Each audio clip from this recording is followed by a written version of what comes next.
Assalamualaikum warahmatullahi wabarakatuh. Tabipun, bagaimana kabar kalian? Sehat?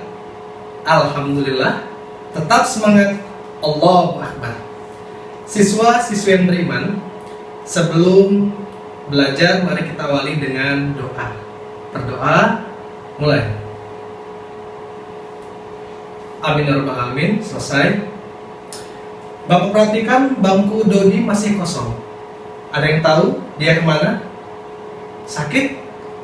Kita doakan bersama semoga Dodi cepat sembuh ya. Amin amin ya rabbal alamin. Siswa-siswi yang beriman, apa yang ada di benak pikiran kalian ketika mendengar kata cinta? Bagaimana? Silakan. Cinta adalah anugerah. Masya Allah ya. Cinta adalah pengorbanan. Baik, jawaban kalian sudah bagus. Namun kalian tahu bahwa kata cinta muncul sebanyak 90 kali dalam Al-Quran. Namun menariknya, tidak ada satupun yang mendefinisikan kata cinta itu sendiri, melainkan membahas tentang konsekuensi dari perasaan cinta, yakni sebuah komitmen. Ya, Islam hanya berbicara tentang komitmen, sehingga jika kita mencintai sesuatu atau benar-benar mencintai seseorang, maka kita harus berkomitmen. Jika tidak, pengakuan kita akan cinta sejati tidaklah nyata sama sekali. Cinta hanya bisa dibuktikan dengan dua jalan, menghalalkan atau mengikhlaskan. Dan tidak ada solusi bagi dua insan yang saling mencintai kecuali sebuah pernikahan. Pada kesempatan kali ini kita akan sama-sama belajar tentang materi pernikahan dalam Islam dengan tema indahnya membangun mahligai rumah tangga. Adapun tujuan pembelajaran pada kesempatan kali ini adalah 1. Menjelaskan pengertian pernikahan dalam Islam. 2. Mendemonstrasikan dalil naqli tentang pernikahan. Dan 3. Menganalisis hukum-hukum pernikahan. Sedangkan model pembelajaran pada pertemuan kali ini adalah problem based learning atau pembelajaran berbasis masalah dengan menggunakan metode diskusi. Baik, langsung saja kita akan membahas materi ketentuan pernikahan dalam Islam satu demi satu. Kita mulai dari pengertian pernikahan. Pengertian pernikahan menurut etimologis atau bahasa, nikah adalah mengumpulkan, menggabungkan, dan menjodohkan. Sedangkan menurut terminologis atau istilah, pernikahan adalah akad yang menghalalkan pergaulan antara laki-laki dan perempuan yang tidak ada hubungan mahram, sehingga dengan akad tersebut terjadi hak dan kewajiban antara kedua insan. Sampai di sini ada yang ingin bertanya? Baik, jika tidak, kita lanjutkan materinya. Nah, ini adalah dalil naqli tentang pernikahan. Nah, untuk itu anak-anak simak baik-baik. Bapak akan pilih salah satu dari kalian untuk membaca kembali dalil naqli Quran Surah Ar-Rum ayat 21 tentang pernikahan. Yang lain silahkan dengarkan. A'udzubillahi minasyaitonirrajim. Bismillahirrahmanirrahim.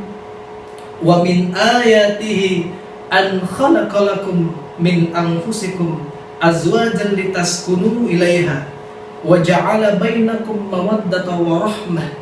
Inna fi dzalika laayatil liqaumin yatafakkarun. Baik, Wahyu, silakan baca kembali Quran Surah Ar-Rum ayat 21 ini. Ya, bagus sekali, hebat sekali Wahyu, terima kasih. Nah, materi selanjutnya adalah hukum pernikahan. Nah, hukum pernikahan yang pertama adalah wajib. Pernikahan menjadi wajib apabila yang pertama adalah tidak mampu mengendalikan hawa nafsu dan usia sudah ideal untuk menikah, serta memiliki kemampuan biologis, psikologis, dan finansial yang baik. Kemudian hukum pernikahan yang selanjutnya adalah sunnah. Pernikahan menjadi sunnah apabila masih mampu mengendalikan hawa nafsu, meski usia sudah ideal dan memiliki kemampuan biologis, psikologis, dan finansial. Kemudian hukum pernikahan selanjutnya adalah mubah. Pernikahan menjadi mubah apabila masih mampu mengendalikan hawa nafsu, meski usia sudah ideal menikah dan memiliki kemampuan biologis dan psikologis. Namun, ia berada dalam posisi yang mengharuskan atau menunda dirinya untuk menikah karena masih dalam proses pendidikan atau kuliah. Hukum pernikahan yang selanjutnya adalah makruh. Pernikahan menjadi makruh apabila ada keinginan menikah namun belum memiliki usia ideal untuk menikah dan kemampuan biologis yang belum begitu matang. Begitupun dengan kemampuan psikologis dan finansial yang belum begitu mumpuni meski mendapat persetujuan dari orang tua masing-masing. Contohnya adalah pernikahan dini. Pernikahan yang dilakukan sebelum mempelai berusia 18 tahun. Nah, hukum pernikahan yang terakhir, coba dengarkan baik-baik ya, adalah haram. Nah, mengapa haram? Pernikahan menjadi haram apabila tidak memiliki kemampuan biologis, psikologis, dan finansial. Menikah dengan niat merebut harta warisan, serta memiliki penyakit menular yang dapat membahayakan pasangannya, seperti HIV/AIDS. Nah, siswa-siswi yang beriman sampai di sini ada yang ingin bertanya?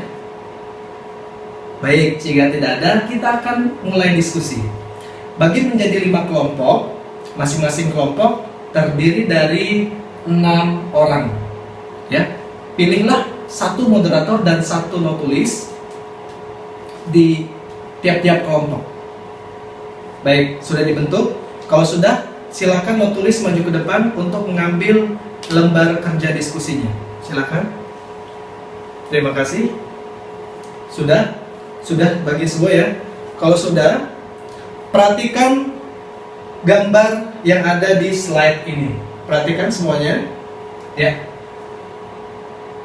Wartawan BBC News Indonesia ya memberitakan bahwa ratusan kasus perkawinan anak dilaporkan terjadi selama pandemi COVID-19 ini di Indonesia.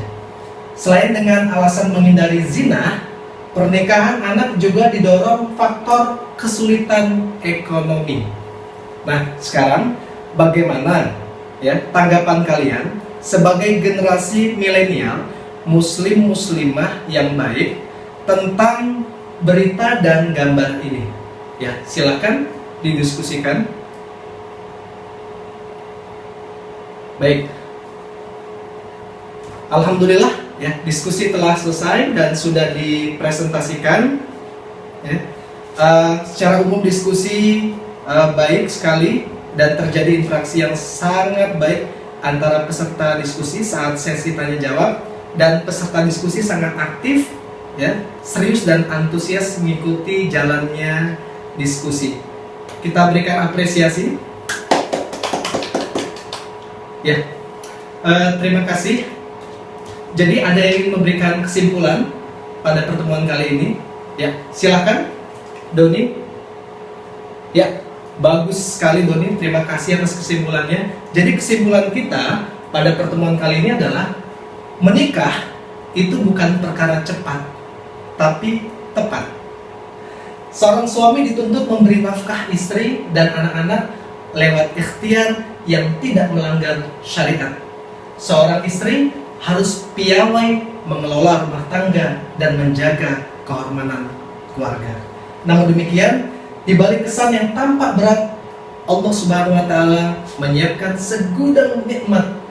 segudang nikmat dan rahmat bagi mereka yang menikah karena lillah. Alhamdulillah, materi pada pertemuan pertama ini telah selesai dan tugas kalian adalah mengerjakan latihan soal 1 ya. Sampai bertemu kembali pada materi selanjutnya, yakni rukun dan syarat pernikahan.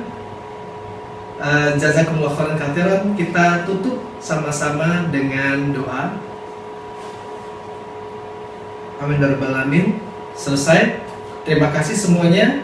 Assalamualaikum warahmatullahi wabarakatuh.